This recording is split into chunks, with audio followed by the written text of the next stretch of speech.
Hey guys, so in today's video I'm going to be talking about something a little bit more personal.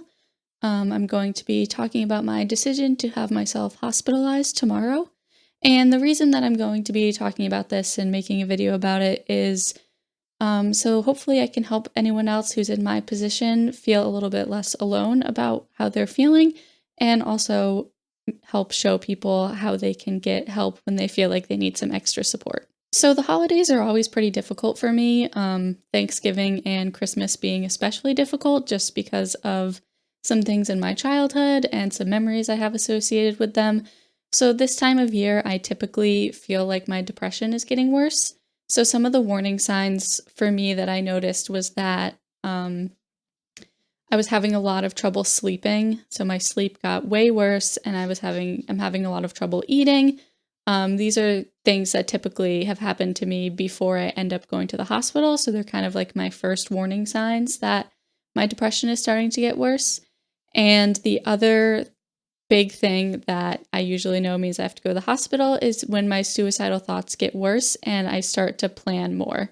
So I'm going to talk about my suicidal thoughts a little bit, but I'm not going to go into detail. I'm not going to say any specific methods. I'm not going to say anything about a specific plan. I'm just going to talk generally about how I'm feeling. So around Thanksgiving is when it started to get worse. I started to notice myself thinking about suicide more often, and I started thinking about planning and starting to do some things to prepare for that. I was really honest with my therapist up front about all of this. Immediately when I started planning and I started feeling like I was starting to get worse with my suicidal thoughts, I told him right away. The reason I didn't go to the hospital sooner is actually because I knew things were going to get worse later.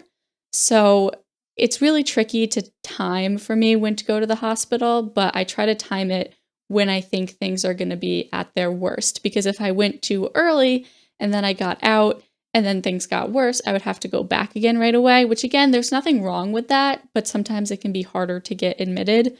I typically have a really hard time getting admitted for some reason. I don't know if it's my diagnoses that make it harder for me to get admitted, or if it's just the fact that I can talk about things very calmly and without getting like super emotional. But because of this, I decided to try to wait kind of as long as I could to get hospitalized. So what made me decide to do this tomorrow, Monday, was that the plans got a lot more specific, and I actually started doing things to prepare. I'm not going to say what because I don't want it to be triggering at all, but I started to do some things to get ready to actually go through with my plan, and my plan was very clear. It was very specific. I didn't have a date for my plan up until maybe like a week or two ago. I started to think about this week. Um, my mind, for whatever reason, was like, oh, if I do it like a little bit before Christmas, then maybe I won't ruin people's Christmases, which is a thing that makes sense if you're feeling suicidal and you're feeling depressed and you're feeling like a burden. So I completely understand if anyone else out there kind of feels that way. Um, I recognize that this thinking is extremely illogical because the people that care about me are going to be upset and sad no matter what time of the year I were to do it. So that's why I decided to go to the hospital instead of going through with a plan.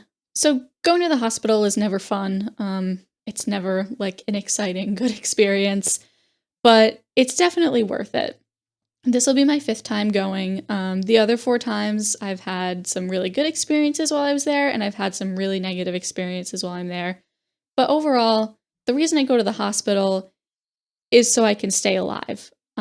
And all four times I've gone, the hospital has served this purpose, whether I had a really easy, kind of calm, good admission, or if I had an admission that was a little bit more chaotic and a little bit more difficult. Either way, I came out of the hospital alive longer than I had planned to be. So it's a little difficult for me to talk about, but I really, over the past couple weeks, I really had decided that I just didn't want to be alive anymore. And that's how I knew that I had to go to the hospital, was because even though I don't really feel like I want to be alive, and even though I still struggle with suicidal thoughts, I know that there's a lot of people who care about me and a lot of people that are working really hard to help me. And I've made commitments to these people. Like, I've made commitments to my husband to stay alive, to continue to be married to him.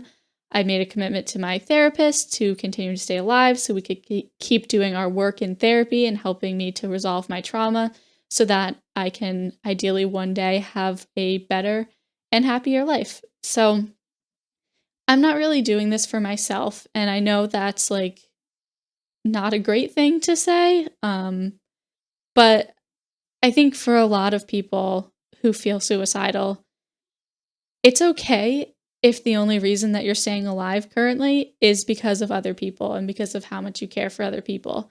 If that's what you need to tell yourself to keep yourself alive, then I say go for it. I know a lot of people will be like, you need to stay alive for yourself and not for other people. And yeah, that's the goal. Hopefully, I'm hoping that I can move towards that someday where I feel like I am committed to staying alive, not just because I made these commitments to my husband and my therapist, but also because I've made a commitment to myself.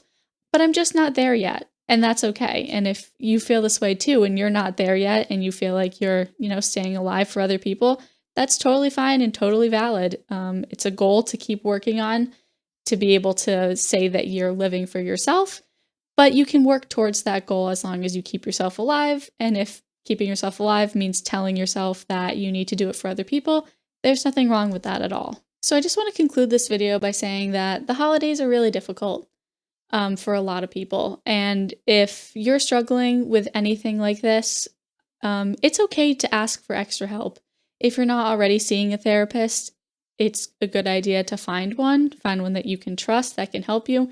And if you are and you feel like you need extra support, like you might need to go to the hospital or you need to increase the number of sessions that you see your therapist for, it's okay to ask for extra help.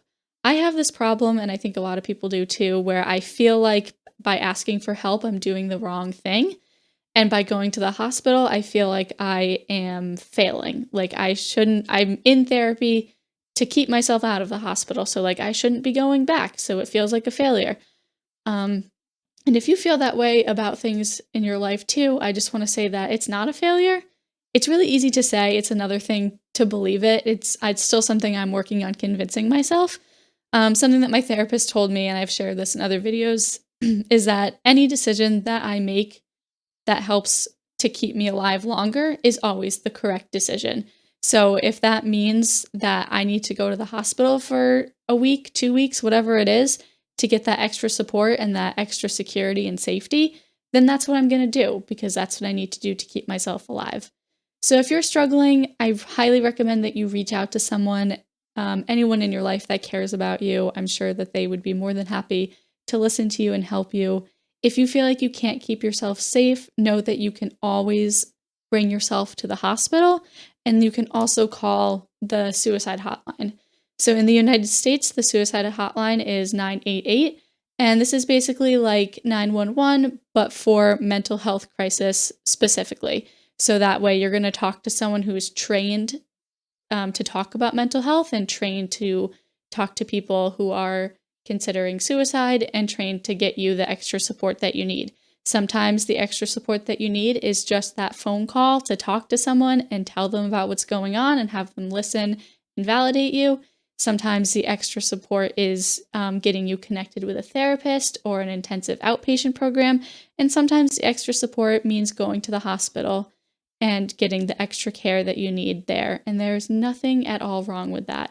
That is what I'm going to do. So I'm usually gone for like a week when I go to the hospital. So there'll be no videos for a week. But once I am out, I will definitely be posting more videos. So thank you guys so much for watching. And I hope that this video can be encouraging for anyone who's struggling to know that you can speak up and you deserve help and you deserve care. So thank you guys so much for watching, and I hope you have a great rest of your day.